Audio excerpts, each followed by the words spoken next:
Today, viruses are a subject we hear about more and more. We all know the word virus. To most of us, it means a cold or the flu. But what is a virus? Is it a plant? An animal? Is it even alive? For most of us, the only time knowing about viruses becomes important is when we're ill. Usually, a viral infection is just a mild annoyance, a few days of discomfort and lots of fluids. But an infection of herpes virus can mean outbreaks of painful sores again and again for a lifetime. And having this virus flourishing in your blood means a life cut short by AIDS, acquired immune deficiency syndrome. The first thing that must be learned about viruses is just how incredibly small they are. With a light microscope, we can see protists, single-celled plants and animals, fractions of a millimeter long.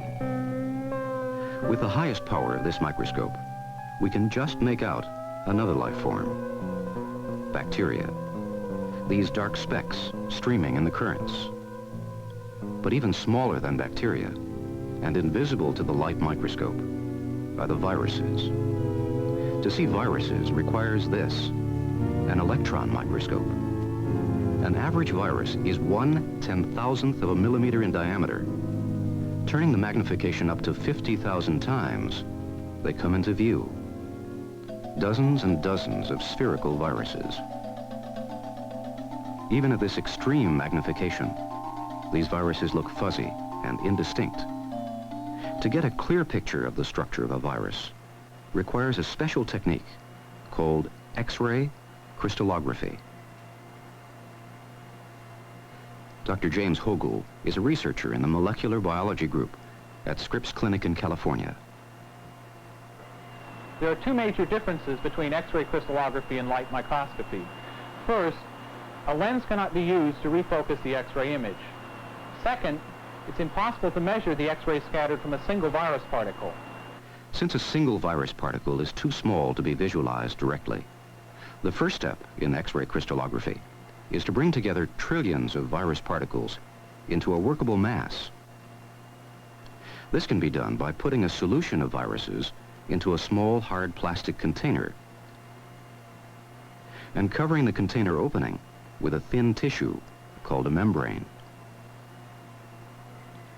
The membrane is semi-permeable, which means that the small molecules and ions in the virus solution can move out of the chamber, but the virus particles cannot.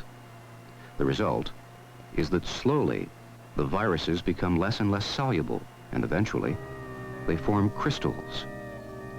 Each crystal is made of trillions of virus particles packed in symmetric arrays.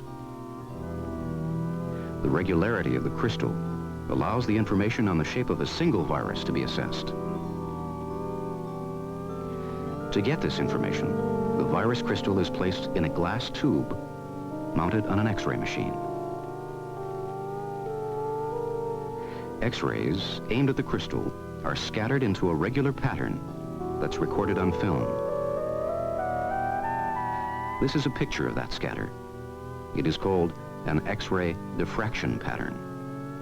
Many of these patterns become part of a complex mathematical analysis that produces a kind of three-dimensional map. The map shows the locations of the atoms in the virus structure. With these maps, a knowledge of chemistry, and a bit of intuition, scientists are able to construct a model of a single virus particle.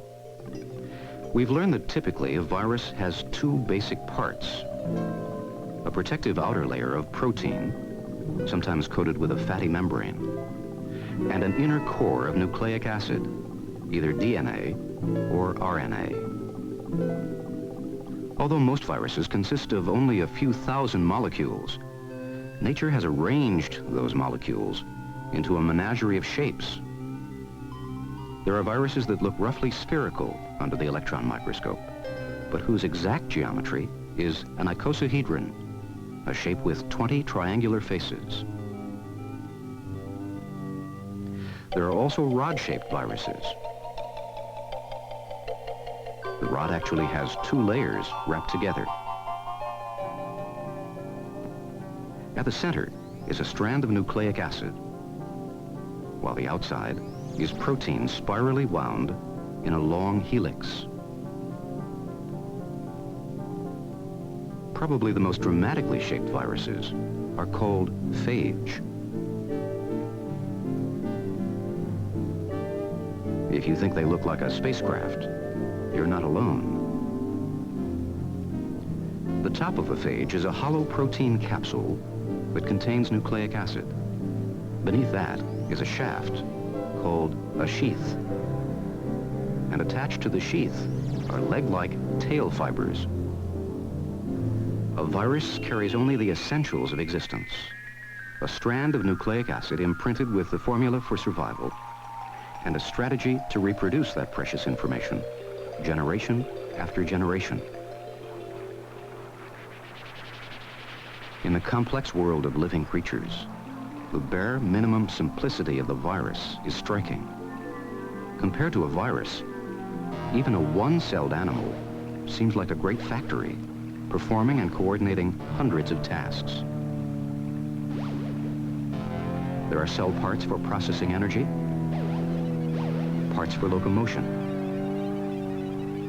and even parts for maintaining the proper balance of fluids.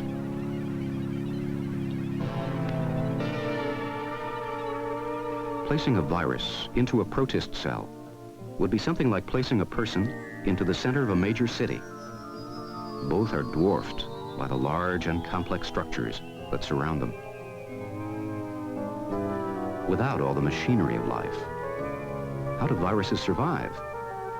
How do they reproduce? A virus is dependent on a living cell for survival, a host cell. In a way, a virus is a parasite. It attacks a host cell and takes over its chemical machinery for making proteins and nucleic acids. One of the better understood virus life cycles is phage, a virus which attacks bacteria cells. The phage begins its assault by attaching itself to the cell wall of the bacteria. This attachment is very specific, and each type of phage can only attach to a certain type of bacteria. Next, the phage breaks down the cell wall, and the nucleic acid from this capsule is injected through the hollow tail into the cell. The viral nucleic acid uses the cell's enzymes and organelles to replicate new viral parts. The parts are assembled into new virus particles called virions. Finally, the new phages release an enzyme which weakens the cell wall, and the host cell bursts, releasing the virions. Up to 300 new virus particles can be reproduced in a single host cell. This process of viral multiplication is called the lytic cycle.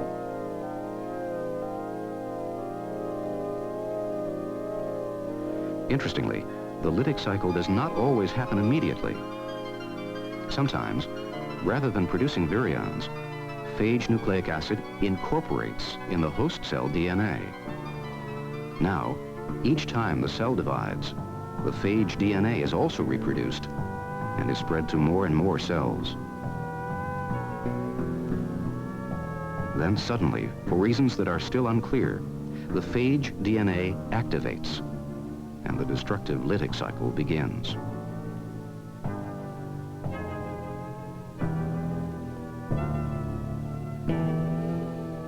Once again, the host cell is destroyed, and a new generation of phage are released to invade new hosts. Plant cells also play host to viruses. Often the virus is injected through the cell wall by insect carriers, such as aphids and whiteflies.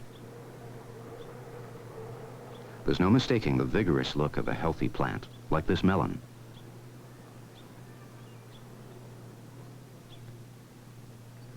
But when infected with a virus called zucchini yellow mosaic, leaves become blistered as the virus destroys broad patches of cells.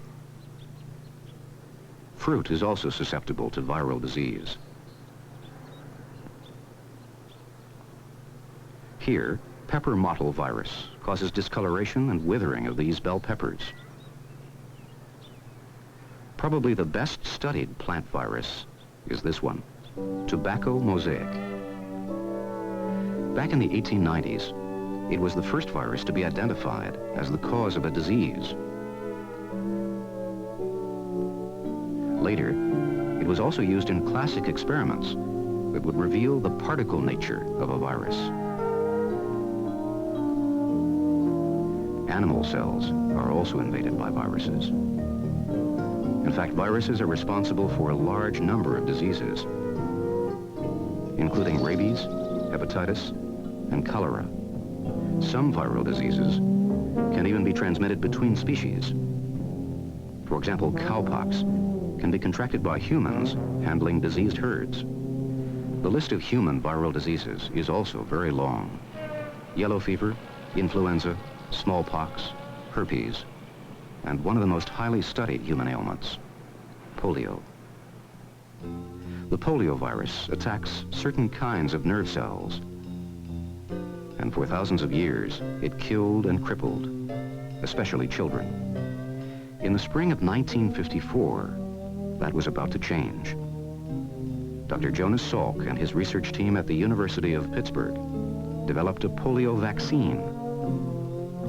The effort started small, Dr. Salk and his team immunizing a few thousand students in the Pittsburgh area. But soon, it became a nationwide mobilization to protect every child against the polio threat. Salk's vaccine and the vaccine developed later by Albert Sabin were a complete success. And in countries where the vaccines were used, polio all but vanished. No more withered legs, no more withered lives. Today, vaccines play a part in all of our lives.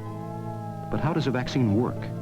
It takes advantage of the body's own natural defense against infection, called immunity. When a virus or a foreign bacteria enter the body, special blood cells called phagocytes seek out and destroy the invader. This picture shows phagocytes colored in red in pursuit of several rod-shaped bacteria colored in green. As a second line of defense, molecules called antibodies also are produced in response to an infection. Antibodies are highly specific. The protein shell of a virus triggers the production of a particular type of antibody. In turn, the antibody is effective only against that particular virus.